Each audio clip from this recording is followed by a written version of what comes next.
नमस्कार दोस्तों, स्वागत है आप सबका स्वाति स्टोरी लाइब्रेरी में। और आज इस वीडियो में हम सुनने वाले हैं मुंशी प्रेमचंद की एक प्रसिद्ध कहानी कफन के बारे में। तो चलिए बिना किसी देरी के कहानी को सुनना प्रारंभ करते हैं। एक झोपड़ी के द्वार पर बाप और बेटा दोनों एक बुझे हुए अलाव के सामने चुपचाप बैठे हुए थे और अंदर बेटे की जवान बीबी बुधिया प्रसव वेदना से पछाड़ खा रही थी। रह रहकर उसके मुंह से ऐसी दिल दहला देने वाली आवाज निकलती थी कि दोनों कलेजा थाम लेते थे। जाड़ों की रात थी, प्रकृति सन्नाटे में डूबी हुई, सारा गांव अंधकार में लय हो गया था। घीसू ने कहा, मालूम होता है बचेगी नहीं, सारा दिन दौड़ते हो गया, जा देख तो आ। माधव चिढ़कर बोला, मरना ही है तो जल्दी मर क्यों नहीं जाती, देखकर क्या करूं। तो बड़ा बेदर्द है बे, साल भर जिसके साथ सुखचैन से रहा उसी के साथ इतनी बेवफाई। तो मुझसे तो उसका तड़पना और हाथ पटकना नहीं देखा जाएगा। चमारों का कुनबा था और सारे गांव में बदनाम। घीसू एक दिन काम करता तो 3 दिन आराम करता। माधव इतना कामचोर था कि आधे घंटे का काम करता तो घंटे भर चीलम पीता, इसलिए उन्हें कहीं मजदूरी नहीं मिलती थी।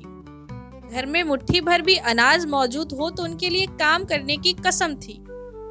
जब 2-4 फाके हो जाते तो घीसू पेड़ पर चढ़कर लकड़ियां तोड़ लाता और माधव बाजार में बेच लाता, और जब तक वह पैसे रहते दोनों इधर उधर मारे मारे फिरते। गांव में काम की कमी न थी। किसानों का गांव था, मेहनती आदमी के लिए 50 काम थे, मगर इन दोनों को उसी वक्त बुलाते थे जब 2 आदमियों से एक का काम पाकर भी संतोष करने के सिवा और कोई चारा न होता। अगर दोनों साधु होते तो उन्हें संतोष और धैर्य के लिए संयम और नियम की बिल्कुल जरूरत न होती। यह तो इनकी प्रकृति थी। विचित्र जीवन था इनका। घर में मिट्टी के 2-4 बर्तन के सिवा कोई संपत्ति नहीं। फटे चीथड़ों से अपनी नग्नता को ढाके हुए जिए जाते थे। संसार की चिंताओं से मुक्त, कर्ज से लदे हुए, गालियां भी खाते, मार भी खाते, मगर कोई गम नहीं। दीन इतने की वसूली की बिल्कुल ना आशा रहने पर भी लोग इन्हें कुछ न कुछ कर्ज दे देते थे। मटर आलू की फसल में दूसरों की खेतों से मटर आलू उखाड़ लाते और भून भान कर खा लेते। 10-5 ऊख उखाड़ लाते और रात को चूसते। घीसू ने इसी आकाश वृत्ति से 60 साल की उम्र काट दी, और माधव भी सपूत बेटे की तरह बाप के ही पद चिन्हों पर चला जा रहा था, बल्कि उनका नाम और भी उजागर कर रहा था। इस वक्त भी दोनों अलाव के सामने बैठकर आलू भून रहे थे, जो कि किसी के खेत से खोद लाए थे। घीसू की स्त्री का तो बहुत दिन पहले देहांत हो गया था। माधव का ब्याह पिछले साल हुआ था।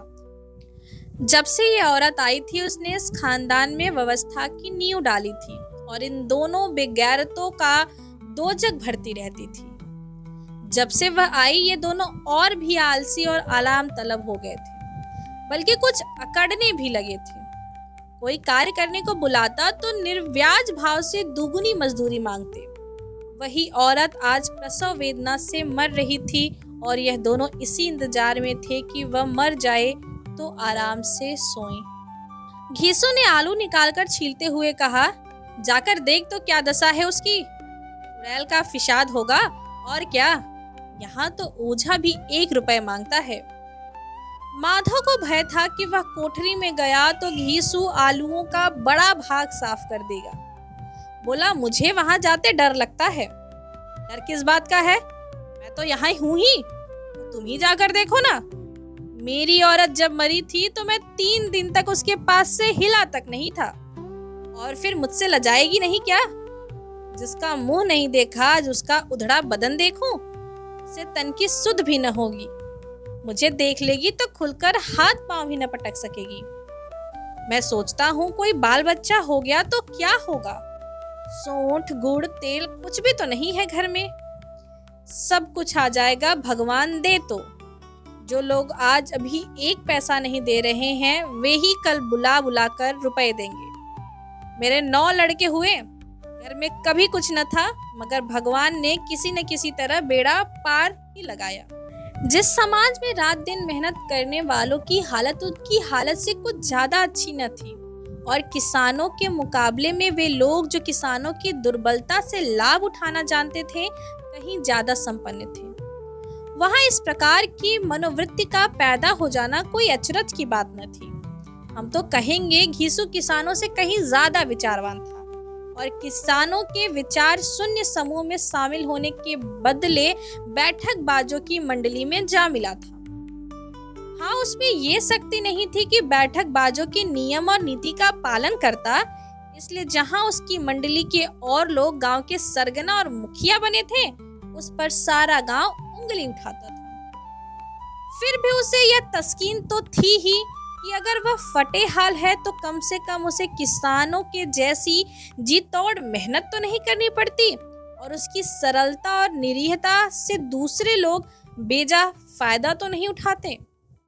दोनों आलू निकाल निकाल कर जलते जलते खाने लगे। कल से कुछ नहीं खाया था, इतना सब्र न था कि ठंडा हो जाने दे। कई बार दोनों की जबानें जल गई। छिल जाने पर आलू का बाहरी हिस्सा जबान हलक तालू को जला देता था, और उस अंगारे को मुंह में रखने से ज्यादा खैरियत इसी में थी कि वह अंदर पहुंच जाए। वहां उसे ठंडा करने के लिए काफी सामान थे, इसलिए दोनों जल्द जल्द निकल जाते थे। हालांकि इस कोशिश में उनकी आंखों से आंसू निकल जाते थे। घीसू को उस वक्त ठाकुर की बारात याद आई, जिसमें 20 साल पहले वह गया था। उस दावत में उसे जो तृप्ति मिली थी, वह उसके जीवन की एक याद करने लायक बात थी, और आज भी उसकी याद ताजा थी। बोला, वह भोज नहीं भूलता। तब से फिर उस तरीके का खाना और पेट नहीं मिला। लड़की वालों ने सबको भरपेट पूरियां खिलाई थी, सबको, छोटे बड़े सबने पूरियां खाई, वो भी असली घी की। चटनी, रायता, 3 तरीके के सूखे साग, एक रसेदार तरकारी, दही, चटनी, मिठाई, अब क्या क्या बताऊं उस भोज में क्या स्वाद मिला।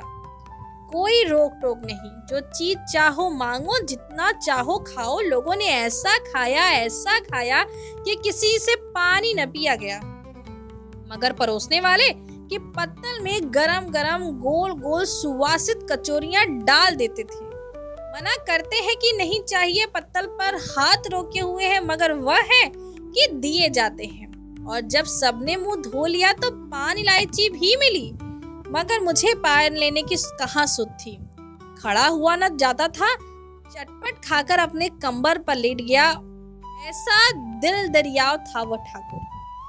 माधव ने इन पदार्थों का मन ही मन मजा लेते हुए कहा, अब हमें कोई ऐसा भोज नहीं खिलाता। अब कोई क्या खिलाएगा, वह जमाना दूसरा था। अब तो सबको किफायत सूझती है। शादी विवाह में खर्च मत करो, क्रियाक्रम में खर्च मत करो। पूछो गरीबों का माल बटोर बटोर कर कहाँ रखेंगे।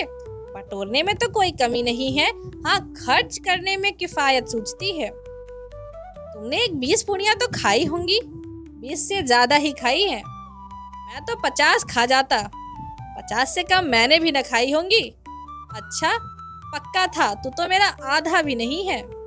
आलू खाकर दोनों ने पानी पिया, और वहीं अलाव के सामने अपनी धोतियां ओढ़कर पांव पेट में डाले सो रहे, जैसे 2 बड़े बड़े अजगर गेडुलियां मारे पड़े हुए हैं और बुधिया अभी तक करा रही थी। अध्याय 2। सवेरे माधव ने कोठरी में जाकर देखा तो उसकी स्त्री ठंडी हो गई थी। उसके मुख पर मक्खियां भिनक रही थी, पथराई हुई आंखें ऊपर टंगी हुई थी, सारी देह धूल में लटपट हो रही थी। उसके पेट में बच्चा मर गया था। माधव भागा हुआ घीसू के पास आया, फिर दोनों जोर जोर से हाय हाय करते और छाती पीटने लगे।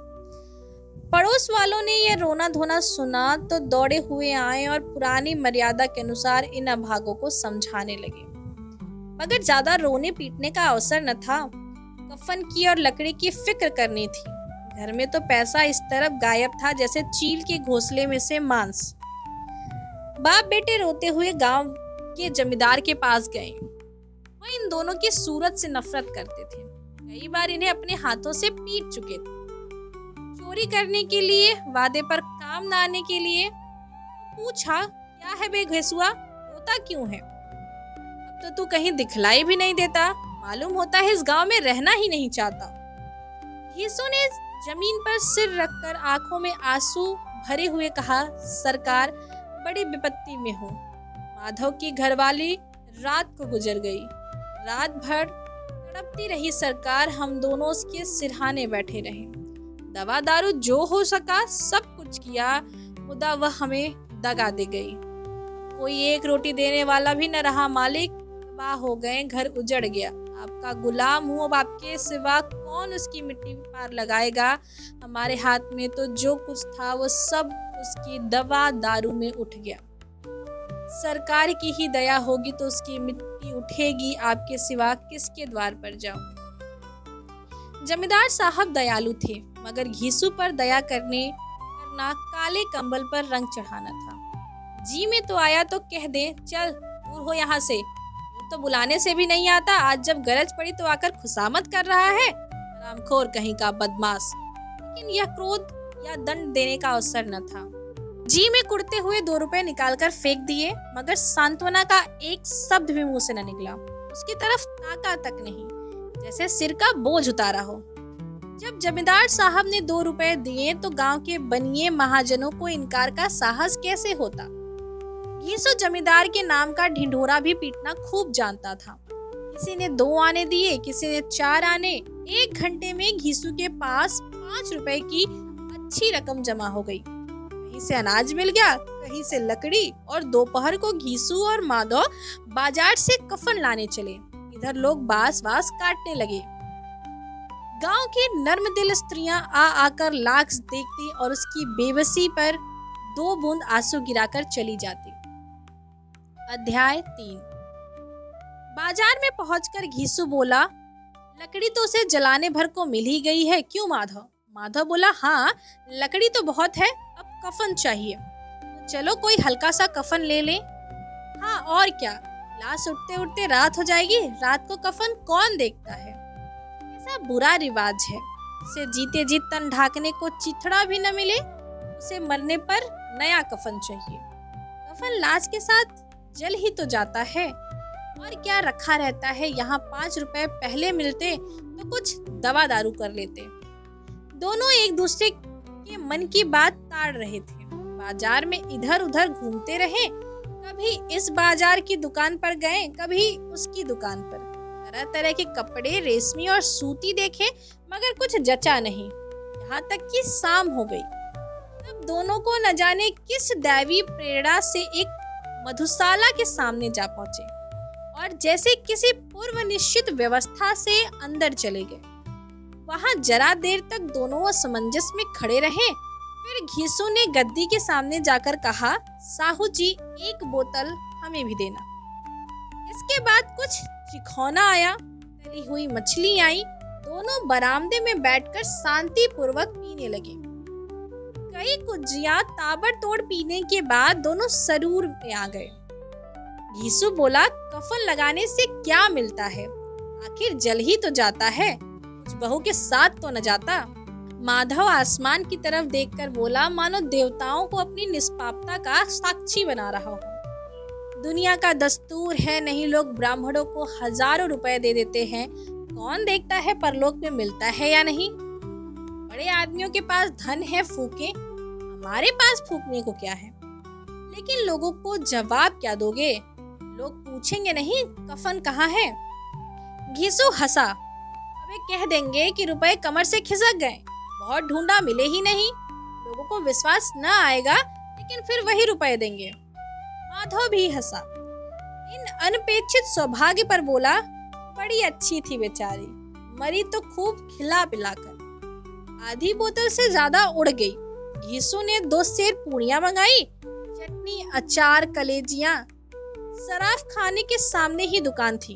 माधव लपक कर 2 पत्तलों में सारे सामान ले आया। पूरा 1.5 रुपया खर्च हो गया, सिर्फ थोड़े से पैसे बच रहे। दोनों इस वक्त इस शान में बैठे पूरियां खा रहे जैसे जंगल में कोई शेर अपना शिकार उड़ा रहा हो। न जवाबदेही का खौफ था, न बदनामी की फिक्र। इन भावनाओं को उन्होंने बहुत पहले ही जीत लिया था। घीसू दार्शनिक भाव से बोला, हमारी आत्मा प्रसन्न हो रही है तो क्या उसे पुण्य न मिलेगा? माधव ने श्रद्धा से सिर झुकाकर तस्दीक दी, जरूर से जरूर होगा। भगवान तो अंतर्यामी है, उसे बैकुंठ ले जाना। हम दोनों हृदय से आशीर्वाद दे रहे हैं। आज जो भोजन मिला है वह कभी उम्र भर न मिला था। एक क्षण के बाद माधव के मन में एक शंका जागी। बोला, क्यों दादा, हम लोग भी एक न एक दिन वहां जाएंगे ही। यीशु ने इस भोले भाले सवाल का कुछ उत्तर न दिया, पर परलोक की बातें सोचकर इस आनंद में बाधा न डालना चाहता था। जो वहां हम लोग से पूछेगी कि तुमने हमें कफन क्यों नहीं दिया तो क्या कहोगे? कहेंगे तुम्हारा सिर। पूछेगी तो जरूर, वो कैसे जानता है कि उसे कफन न मिलेगा? मुझे ऐसा गधा समझता है? 60 साल क्या दुनिया में घास खोदता रहा हूँ? उसको कफन मिलेगा और बहुत अच्छा मिलेगा। माधव को विश्वास न आया। बोला, कौन देगा? रुपए तो तुमने चट कर दिए। वह तो मुझसे पूछेगी, उसकी मांग में तो सिंदूर मैंने डाला था। कौन देगा, बताते क्यों नहीं? वही लोग देंगे जिन्होंने अब की दिया। हाँ, अब की बार रुपए हमारे हाथ ना आएंगे। ज्यों-ज्यों अंधेरा बढ़ता था और सितारों की चमक तेज होती थी, मधुशाला की रौनक भी बढ़ती जाती थी। कोई गाता था, कोई डींग मारता था, कोई अपनी संगी के गले में लिपटा हुआ था, कोई अपने दोस्त के मुंह में कुल्हड़ लगा देता था। वहां के वातावरण में सुरूर था, हवा में नशा। इतने तो यहाँ आकर एक चुल्लू में मस्त हो जाते थे। शराब से ज्यादा यहाँ की हवा उन पर नशा करती थी। जीवन की बाधाएं यहाँ खींच लाती थी और कुछ देर के लिए यह भूल जाते थे कि वो जीते हैं या मरते हैं, या न जीते हैं न मरते हैं। और ये दोनों बाप बेटे अब भी मजे लेकर चुस्कियां ले रहे थे। सबकी निगाहें इनकी ओर जमी थी। दोनों कितने भाग्य के बली हैं। पूरी बोतल बीच में है। भरपेट खाकर माधव ने बची हुई पूरियों का पत्तल उठाकर एक भिखारी को दे दिया, जो खड़ा उनकी ओर भूखी आंखों से देख रहा था। और देने का गौरव, आनंद और उल्लास का उन्होंने अपने जीवन में पहली बार अनुभव किया। यीशु ने कहा, ले जा, खूब खा और आशीर्वाद दे। जिसकी कमाई है वो तो मर गई, मगर तेरा आशीर्वाद उसे पहुंचेगा। रोए रोए से आशीर्वाद दो, बड़ी गाढ़ी कमाई के पैसे हैं। माधव ने फिर आसमान की तरफ देखकर कहा, वह वैकुंठ में जाएगी दादा, वैकुंठ की रानी बनेगी। यीशु खड़ा हो गया और जैसे उल्लास की लहरों में तैरता हुआ बोला, हाँ बेटा, वैकुंठ में जाएगी। किसी को सताया नहीं, किसी को दबाया नहीं। मरते मरते हमारी जिंदगी की सबसे बड़ी लालसा पूरी कर गई। वह न वैकुंठ जाएगी तो क्या ये मोटे मोटे लोग जाएंगे जो गरीबों को दोनों हाथ से लूटते हैं और अपने पाप को धोने के लिए गंगा में नहाते हैं और मंदिरों में जल चढ़ाते हैं? श्रद्धालुता का यह रंग तुरंत ही बदल गया और अस्थिरता नशे की खासियत है। दुख और निराशा का दौरा हुआ। माधव बोला, मगर दादा, बेचारी ने जिंदगी में बड़ा दुख भोगा, कितना दुख झेल कर मरी है। वह आंखों पर हाथ रखकर रोने लगा, चीखे मार मार कर रोने लगा। यीशु ने समझाया, क्यों रोता है बेटा? खुश हो कि वह माया जाल से मुक्त हो गई, जंजाल से छूट गई। बड़ी भाग्यवान थी जो इतनी जल्दी माया मोह के बंधन तोड़ गई। और दोनों खड़े होकर गाने लगे, अग्नि क्यों नैना चमकावे, अग्नि क्यों नैना चमकावे, ठगनी क्यों नैना चमकावे। पियक्कड़ों की आंखें इनकी ओर लगी हुई थी। ये दोनों अपने दिल में मस्त गाए जाते थे। फिर दोनों नाचने लगे, उछले भी, कूदे भी, गिरे भी, भटके भी, भाव भी बनाया, अभिनय भी किए और आखिर नशे में मदमस्त होकर वहीं गिर पड़े। इसी के साथ मुंशी प्रेमचंद की कहानी कफन समाप्त होती है और मैं इस कहानी के बाद आप सबसे विदा लेना चाहती हूँ। धन्यवाद।